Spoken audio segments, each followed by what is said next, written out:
think my brother's here. Hold up. Hold up, because they talking. I see the people saying like, yo, Joe, I know who's coming. I don't know how you heard about it, but it's on. This is such a huge guest that I didn't even want to Hey, announce it. Joe, what up, bro? Yo, Napoleon, first of all, salam alaikum, my brother. Walaikum salam. How's everything? Bismillahirrahmanirrahim. Kif halak, All right. Alhamdulillah. You got the Arabic down pat, bro. Yeah, man. You know I'm in Dubai all the time. I know you live out of Saudi Arabia now. Yeah, bro. Saudi Arabia going on 10 years now, man. 10 years in Saudi. You just went in there. I just went in there, man. Wow, 10 years.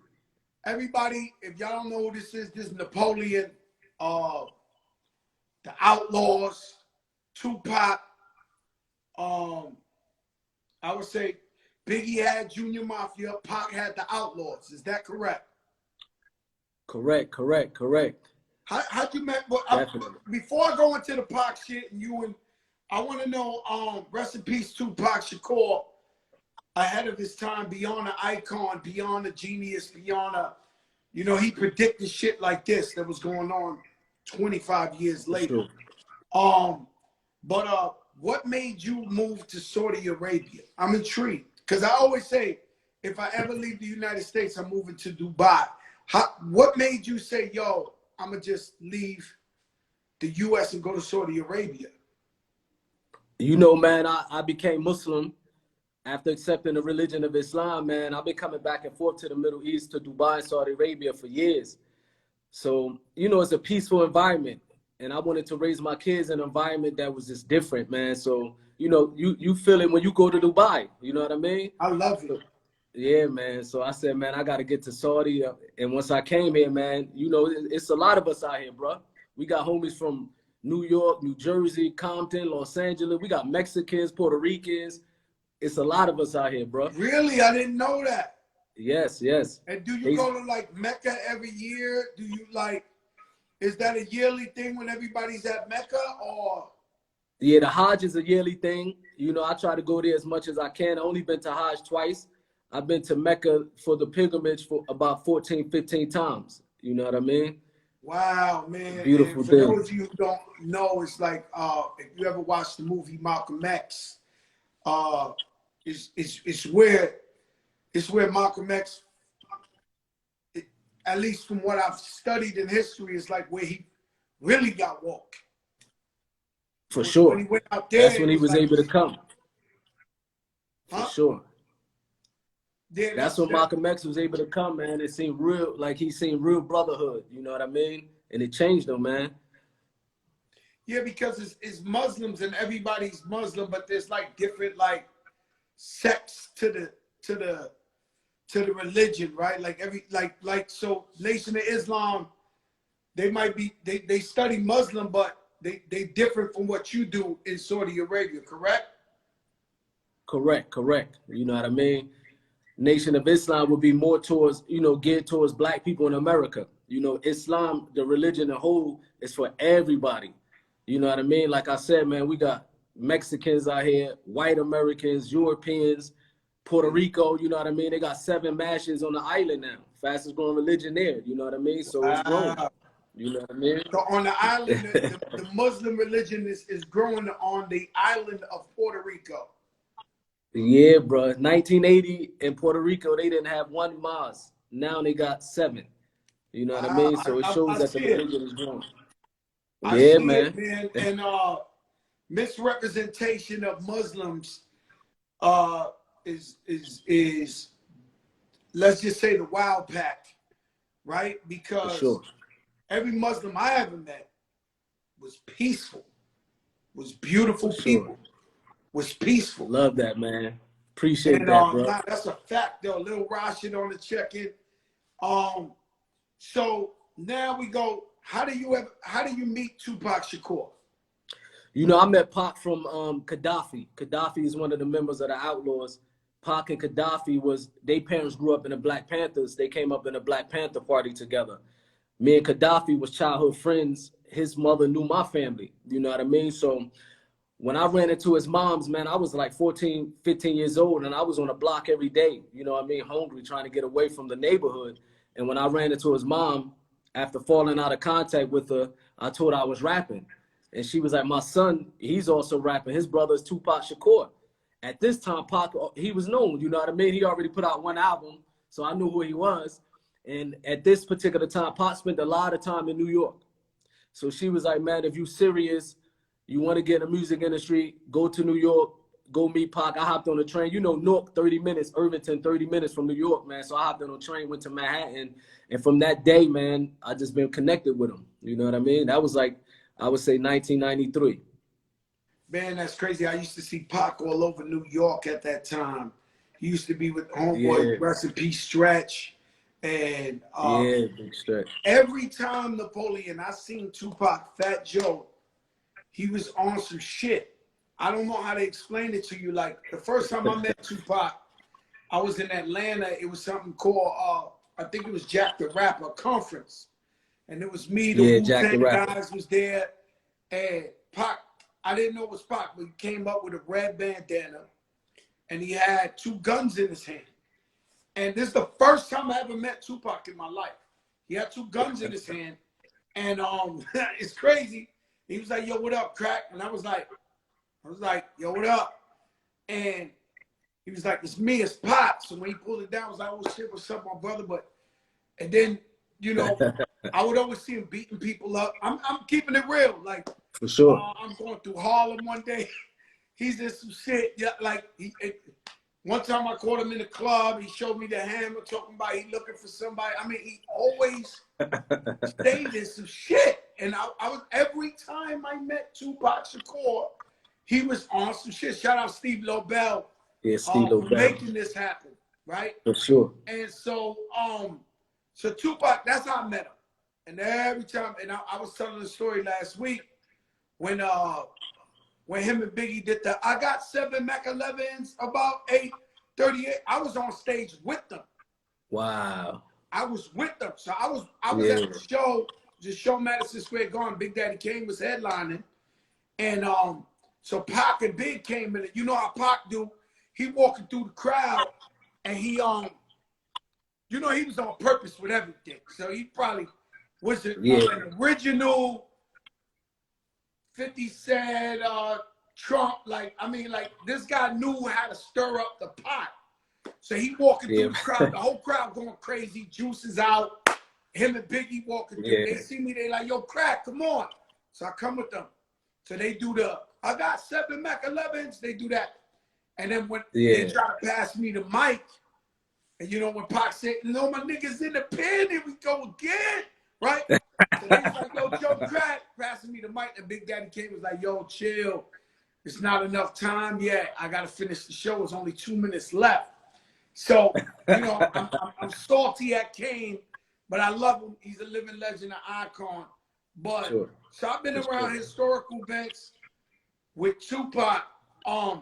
You and you guys, so you never knew Biggie. You never had a personal beef with Biggie.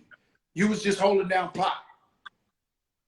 Definitely, man. It was that. You know what I mean? My loyalty was with Pac, man. He came and got me from the middle of the hood. You know what I mean? I was 13, 14 years old selling crack, trying to sell drugs. Pac took me from that situation. So my loyalty was with him. You know what I mean? Anybody he had beef with, I'm blindly just following that. You know what I mean? I never met Biggie personally. I never met, some of the Outlawz met him. You know what I mean? They knew him before the things went sour. So when I came around, when I first came around, they were still cool. You know what I mean? But when Pac got shot in New York, that's when everything started changing. That's when I seen that he was like, you know what? You know, that these dudes got, you know, Pac never really said Biggie had something to do with it. He was just upset that he felt Biggie knew it was going to happen and why he didn't step in it. That was Pac thing the whole time. You know what I mean? So that's very important, right? Because when you hear who shot you and all that, people try to insinuate that Biggie did that. And I wanted to ask you, did Pac really think Biggie set him up in that studio or not? You know, Pac was like, man, he felt you know, Pac is like, man, I get invited to the studio. This was his exact words. I get shot, I get robbed. And it seemed like majority of the top MCs of New York is upstairs in the studio at that time. And it felt fishy. So Pac's like, I want answers. So Pac's situation was like, the reason why he was really mad at Biggie, because Biggie was saying, you know, we from the streets, you from the streets. Biggie was saying he's the king of New York. So if you the king of New York and I'm getting robbed and shot in your territory, you might not have nothing to do with it, but streets talk. At least let me know who done it. You know what I mean? And words was getting back to Pac that Biggie knew this was going to happen. So, but Pac never felt he set him up. He was just like, look, man, you the king of New York. I need my answers. You knew this was going to happen to me. Why didn't you tell me? So that's what Pac was on. You know what I mean? Yeah, and I think, unfortunately, with both of them, if this same type of shit would have happened 2020, I think they both would have lived. But being that they were like the first to have this epic beef and war, unfortunately, they became martyrs for hip hop. So Biggie was my brother, right? So I know Biggie since day one, right? And he was such a beautiful guy. I'm telling you the truth. He's such a beautiful guy, man. He was a nice guy. And there was times, I'm not gonna lie to you, there was one time Pac and Suge and everybody came to New York and they was flexing crazy hard. I'm gonna tell you something you might not want to hear, but me and you, I want to hear. Deal. So and D-Rock, if you're listening, you know, you told me before many a times that I should say the story, so I'm gonna say the story. So they over here, me, I didn't know I was gonna be Fat Joe now. So I got one song out, Biggie's my man, and I'm still wild for the night. Right? So I run up on Big and I'm saying, yo, Big, they in town. Like, let's go step to them niggas. I had 20 niggas with me. Let's go ride on these niggas. And Big was like, yo, I'm not even beefing with these niggas like that. Like, it ain't like I could tell you as a man. And this is voila. You understand what I'm saying? That Biggie looked at me and told me, yo, it ain't no real beef with them, Joe, like that. You know what I'm saying? I ain't got no beef with. Well, at that particular time, that's what he told me. You know what I'm saying? He was like, nah, Joe, I'm not. You know what I'm saying?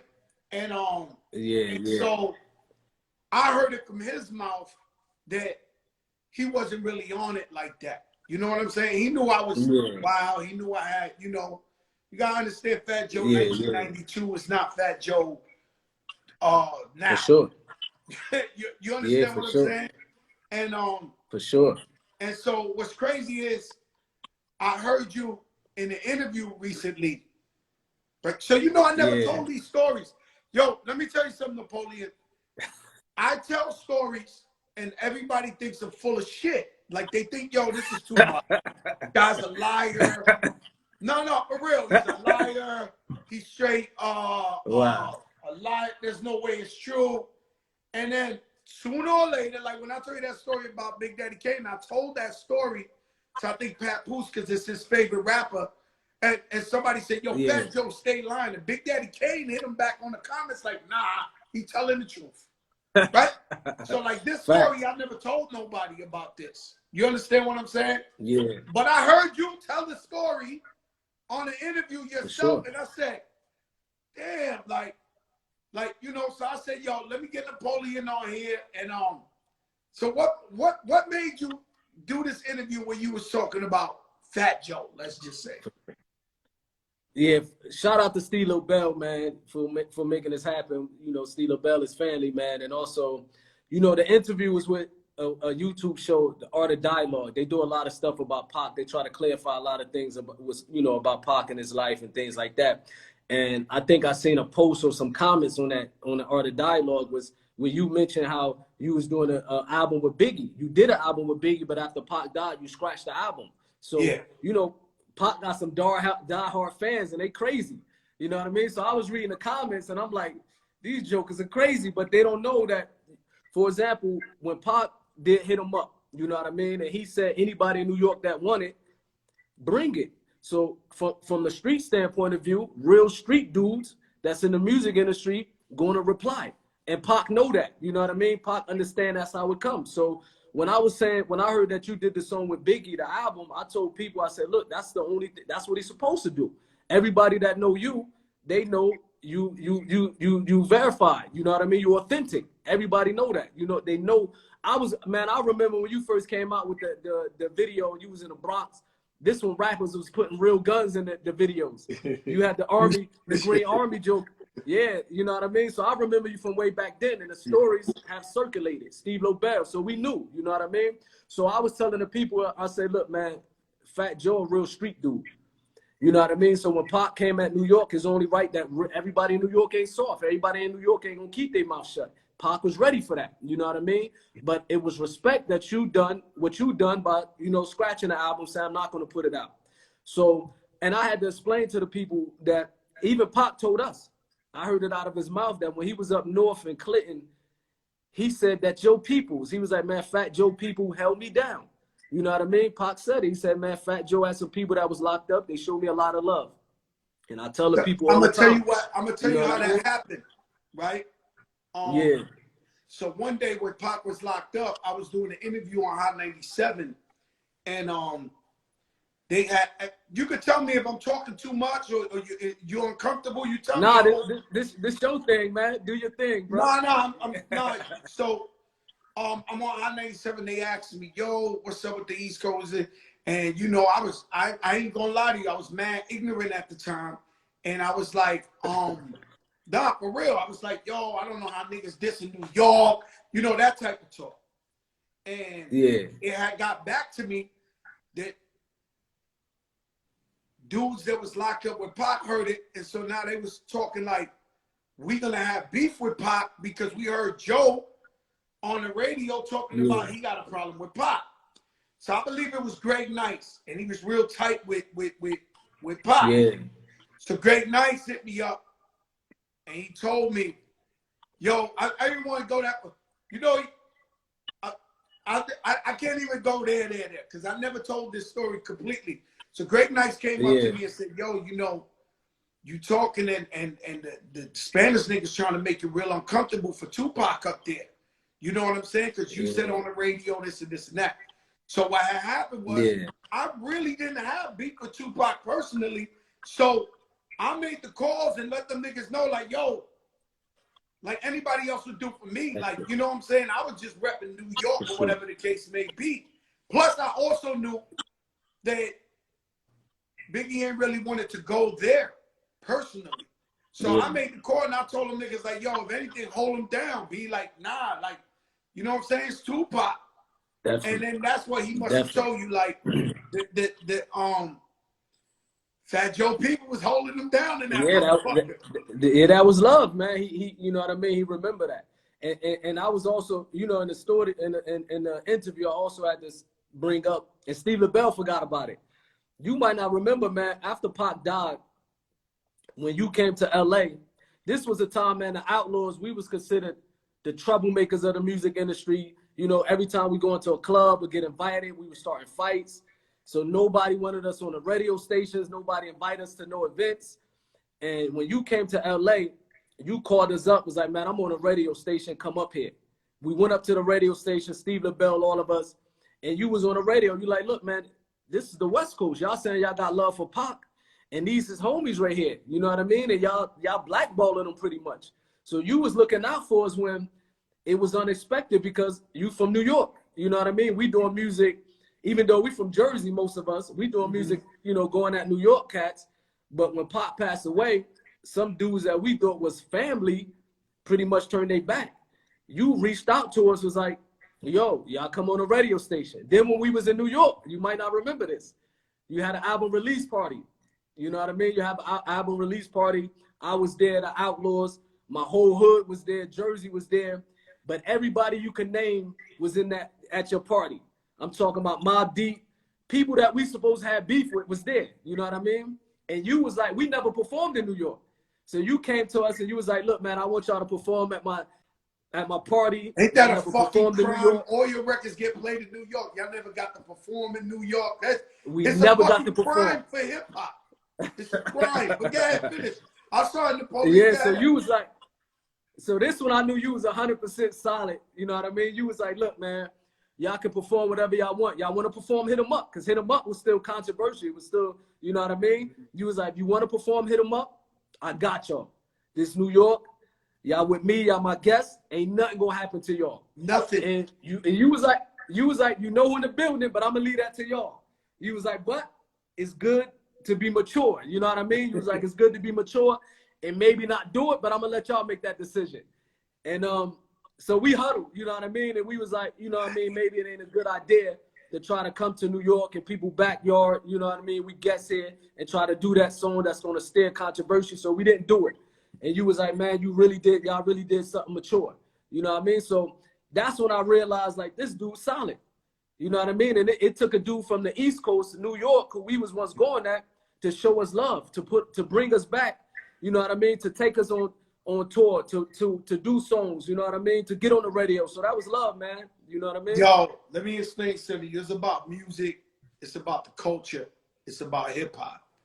Sure. I was brought up by the pioneers to embrace them and love them for the culture. Just like y'all, I share a sweet spot for Little Kim and season them. So even with Little Kim, you know, I got a little, not beef, but you know, Nicki Minaj never liked me again because I was in the Breakfast Club, and they was like, when she was going at Little Kim, and I was like, yo, that's Little Kim, B. Like, I was like, you know, like, that's big. When I see her, I see Biggie. There's just no way around it. And I'm like, you know, Kim opened the door, whatever. So I always embrace them just like you, because you know what? I don't like being fake. I've never been fake, right? So there's no way I could be loving Biggie, right? And then he passed away, and I could treat Little C's or Kim less than.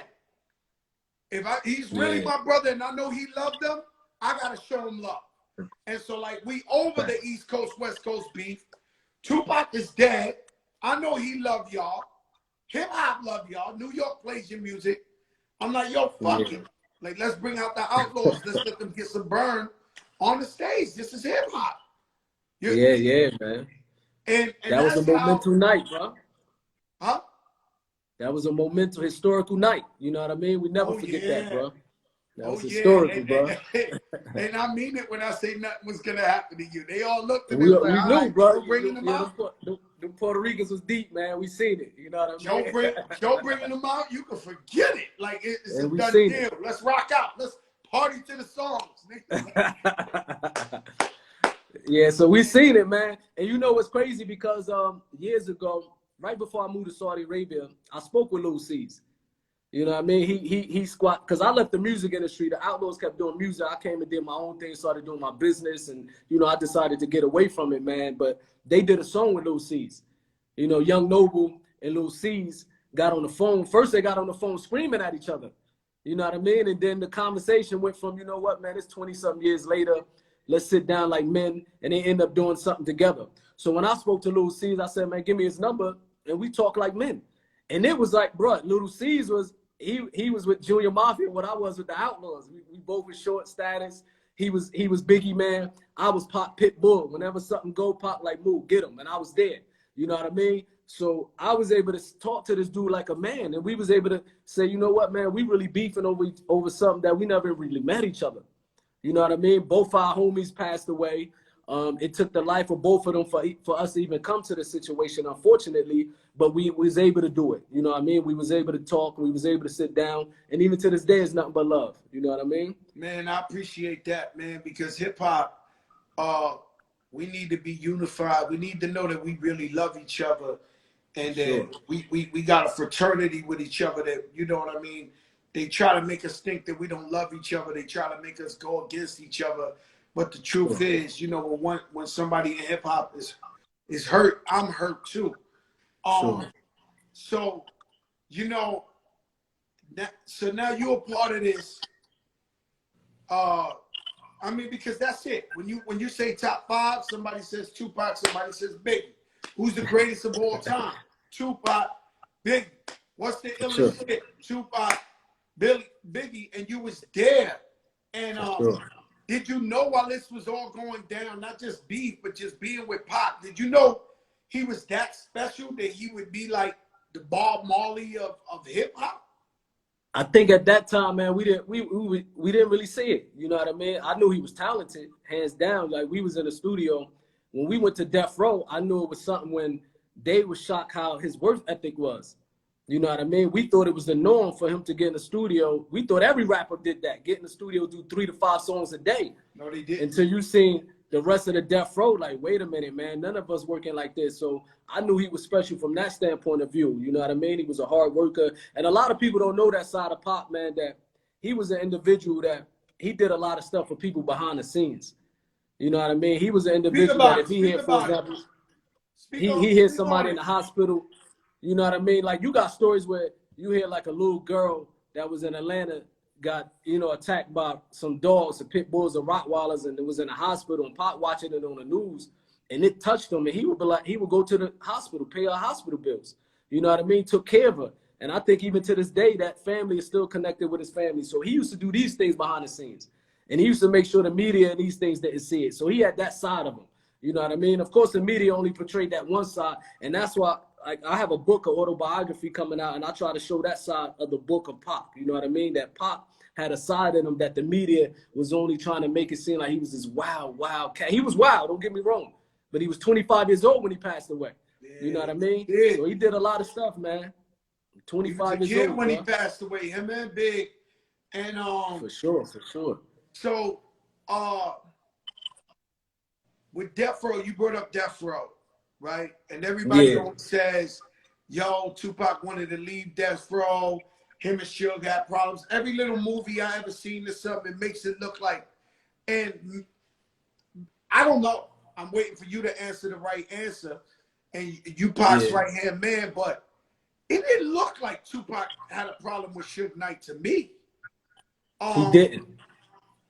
He didn't. You know what I mean? Suge and Pop, they was homies. You know what I mean? Suge looked at Pop like a little brother.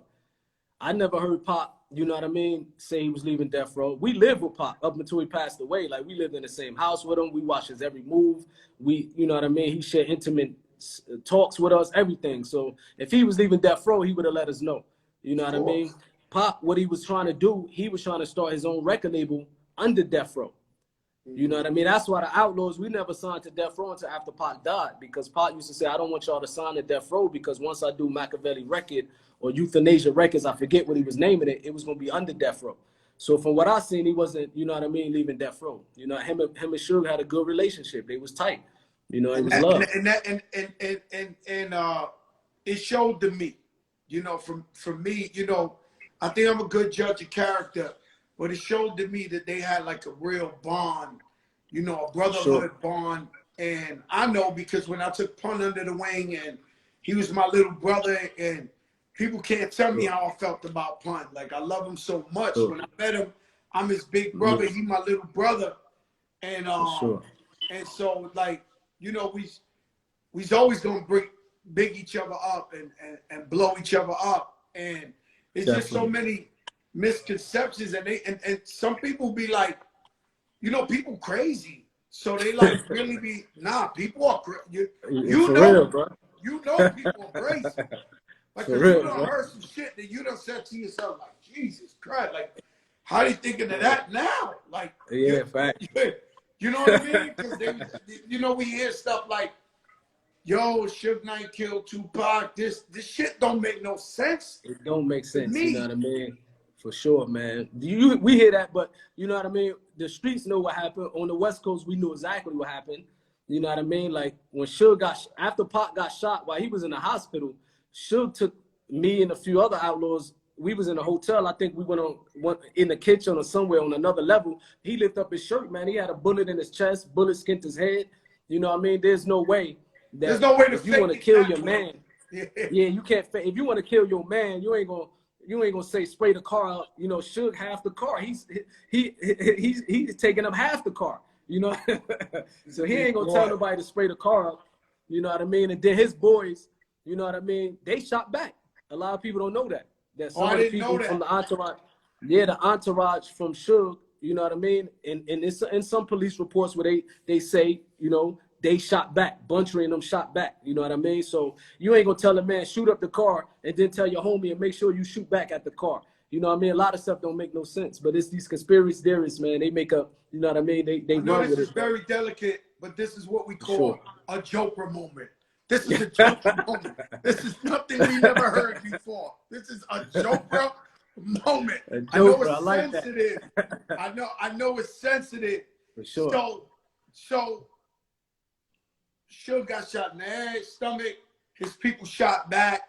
So Yeah. we could erase that rumor, right? For sure. Definitely. And Definitely.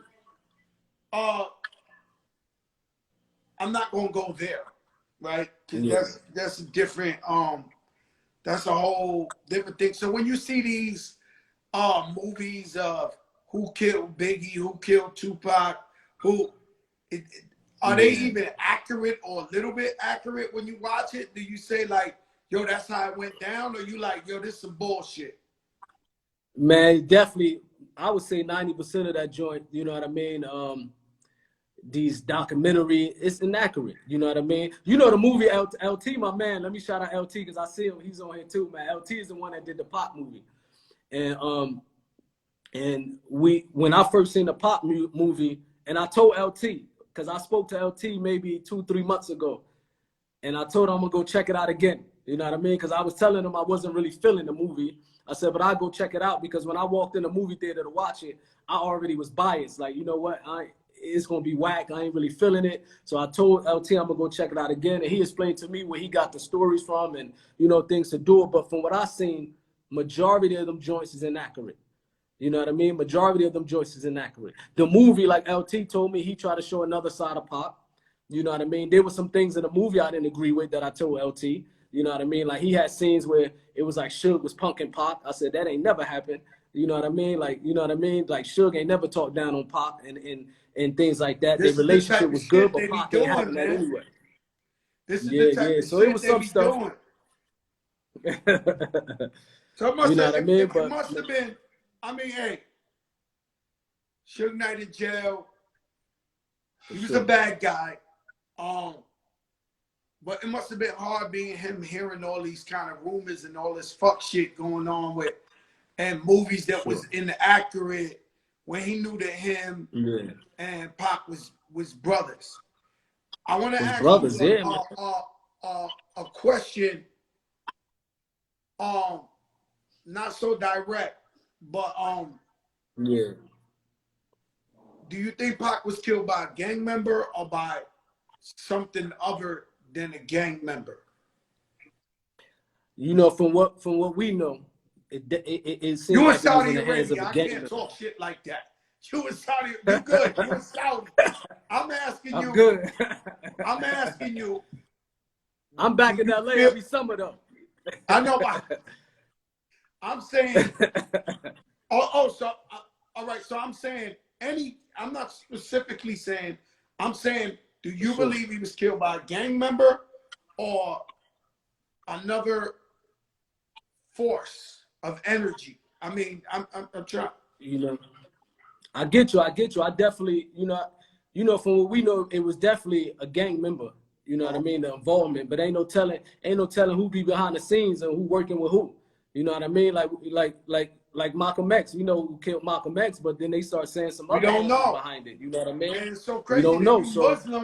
You so Muslim, you move out to the Holy Land, Saudi Arabia, and now they got a new documentary that's saying the Muslims from Newark killed Malcolm X. No, I seen it. You know what I mean? I seen it. You know what I mean? What you thought about crazy, that, man. Malcolm X? Who killed? But anyway, I think, you know what I mean? This another Joker moment. Napoleon, Pac's right-hand man, said he believes it to be another gang member, him and everybody in LA. I didn't know that. People always telling me that because he spoke so much consciousness, they think them boys did that. Like, so you never know if them boys probably knew it was gonna happen. They probably made it easier to happen. You know what I mean? But sure, they watch, you know, they watch shit like that happen all the time. Yeah, they let it happen, man. They've been having phone taps. You know what I mean? They've been following Death Row. They've been had the phone taps. So I'm sure they knew what was gonna happen. You know what I mean? And they probably could have stopped it if they wanted to. The other day, I listened to Changes by Pac and all this shit. It's a pandemic. We ain't never have like 100 years. This shit ain't happened. And then everything that's going on, they killed George Floyd and Aubrey. And, it's a real emotional time. And then the Changes came on and I listened and, I felt like my eyes got watery because, I like Pac for the gangster records, but that one really, really hit me when I heard it because it felt like he was a prophet, like he was talking about times like now.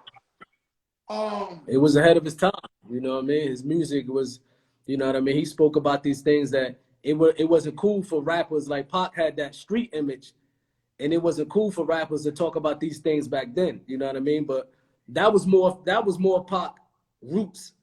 You know what I mean? His roots and his origin that came from the Black Panther was really doing these conscious raps. You know what I mean? That's where he came from. That's why even Changes is before he even went to Death Row. They just put it out later. You know what I mean? But if people look at Pac history, he started off with that type of music. His music started changing. And he said it himself when he got shot. You know what I mean? The lady said that he raped her. He started feeling anger. And that's when he started doing these fouls and blacking out. But his music was always conscious, always trying to uplift the people, always trying to have a positive message in it. You know what I mean? To the best of his ability. Yeah, I never believed Pac raped her. I'm keeping it a course buck. not. I don't want ladies to get mad at me, to Me Too, whatever. I don't know. I never believed that. The evidence was there. The evidence was there, man. He definitely didn't do that. You know what I mean? So you think they took it out on him? Like everything else he was doing? Like OJ. OJ they might want have you. did this shit. OJ might listen. Chances are OJ did that shit. I'm keeping it a buck, right? You just gave me a joke. I gave you a joker moment. Listen, OJ, right? But listen, so he wins the most historical case. He's supposed to move to Saudi Arabia, Africa, even the Bahamas, man. Like, he should have got out. You can't be flirting with the white people. Like OJ was walking in white restaurants after that and acting like he's OJ. And he was doing the most. He was doing definitely doing the most. Go. Like yo. And I said the craziest shit I ever seen. First of all, OJ wound up going to jail for something he didn't do. Right? So bro. Let me get to the OJ, right? Yeah. OJ went to get his shit back that somebody stole from him. Oh man. And he go and get the shit they stole from him. And so they say he was kidnapping the guy. All that shit was bullshit. Right? Yeah, they set him up, bro. He should have knew that. He should have seen that coming, man. But the craziest shit is the lady judge from OJ's court case. I never forget. We waiting for the verdict. They got it on CNN. She comes in drinking a Starbucks, right? So OJ's guilty already of sentencing. He don't fuck. You don't fucked up, right? You know you don't fucked up, right? Like he's sitting there like, okay, all right, I'm guilty. Are they gonna give me a normal 2 years? Are they gonna blame me? She went up in there, she was saying, she never even looked at him. I never forget this. It was the scariest shit in the world. I'm looking at the shit, the sentencing. She comes in with a Starbucks, a big one, like an extra large. She sipped it. In the case of Orenthal, this and that, 31 years. Okay, everything is like, yo, she didn't she was like, oh, recess is over. 31 years, 31 years for getting his own shit back. Yeah, they set him up, man. He should have. And the same thing, and the same thing, get a speeding ticket, man. The same thing happened with Pac. Pac shot the cop down there. He was getting away with too much, and they found a way to jam him up. We know, and that's exactly what happened. You know what I mean? That's exactly what happened. Pac was wild. You know, he kept beating these cases. You know, once they want you and they want to get you, they're gonna get you. You know what I mean? And they try to make an example out of him. You know what I mean? And that's why you see his music went from positive to angry. And he said it. He's like, look, man, I was doing my music for black people. I never would expect to be shot by my own people. I was doing music for black women, brown women. I never expect a woman to convince me and make a lie up and say, you know what I mean, that I raped her. You know what I mean? So that's when he started getting angry. It was before he went to death row. You know what I mean? It was just, you know what I mean, a pattern of things, bro. Yeah, but I think he's the blueprint and Biggie's the blueprint. Tell you why. Biggie was an underground rapper, and Puff. If you would have let Biggie go, Biggie would have been an underground rapper. Puff was blowing up Mary J. and Jodeci and all along. He got the beats and made him rap to Juicy, made him rap, you know what I mean? And then it turned into Big Papa, right? And then the same shit with Pop. I don't think people really take consciousness straight on, right? So like if you preachy, that's for some people, but the knuckleheads won't take that. It's like when you do preachy, you preaching to the converted. You know what I'm saying? You speaking to the converted. But Pop had a way of doing gangster music, but then he had consciousness where it hit you more. Like, so you listen to this, and when he talked that shit, you just like, and I think all artists after that, I know I definitely used the Biggie playbook, Fat Joe. So it's like all artists after that, you know, learned from them, and that became the DNA of they both consciousness. Where you can have 2 or 3 songs, fucking police, this, that, and they throw, how do you want it? Like, you know what I mean? So it wasn't just like, you know what I mean? Yeah, for sure. You gotta speak to the people in their language, you know what I mean? And I think that's what they both was doing. They both was, you know what I mean, giving the people what they want to hear. Like you said, you can't be conscious, especially at that particular time, you know what I mean, all day. And Pac knew that. That's why he would have this record out speaking about this, and the next it was going from the left side to the right side. You know, the people would say, oh, this dude is split personalities, he got this, but Pac knew what he was doing. You know what I mean? And that's it was very, you know what I mean? And that's what the hood is about. When you go to the hood, that's our lives in the hood. You know what I mean? We want to be positive. We want to do good. We like to hear these positive words, but then again, our environment is violent. So you know what I mean? So that's what their music was about, bro. Definitely. Man, let me tell you something, man. I commend you. I plan to be out there in Saudi Arabia sooner than later. Once they throw that bazooka bag my way and open up. But how did the corona do? Saudi, same thing. Everybody masked up. Everybody hand sanitizer. Everybody masked up, man. The Saudi government ain't playing. You walk out without a mask, you get a $300-$400 ticket. You know, they ain't playing. They giving you that ticket. If you're a foreigner, they kicking you out of there. You know what I mean? I have a coffee shop, man. If somebody walk in without a mask in my coffee shop and they catch it, they're gonna fine us, I think, $10,000. You know what I mean? 10,000 riyals. My bad. 10,000 riyals. $3,000. So they ain't playing, man. They implementing it. You know what I mean? They definitely did a good thing. Did it hit Saudi hard, or because they so militant with it, they was able to prevent a lot of it? They prevented a lot of it at the beginning because they shut everything down. Like, they was the first ones that shut down international, domestic traveling. You know what I mean? Like, right now, if you in Saudi, you stuck. You ain't leaving until September. They say they're going to open the flights back up. So they shut everything down. They put a curfew. We still got a curfew. 8 p.m., everybody got to go in the house. You know what I mean? So they really set it up, man, where they did a good job. You know what I mean? So they did a great job. They did a great job, man. You know, we got mixed emotions. People think, you know, Trump bullshit with it. You know what I mean? Like, and then we feel like as Americans, they walking around here like, they walking around, they walking around the streets acting like it ain't no COVID-19. Like, no, they walking around no mask. Like, yo, what you talking about?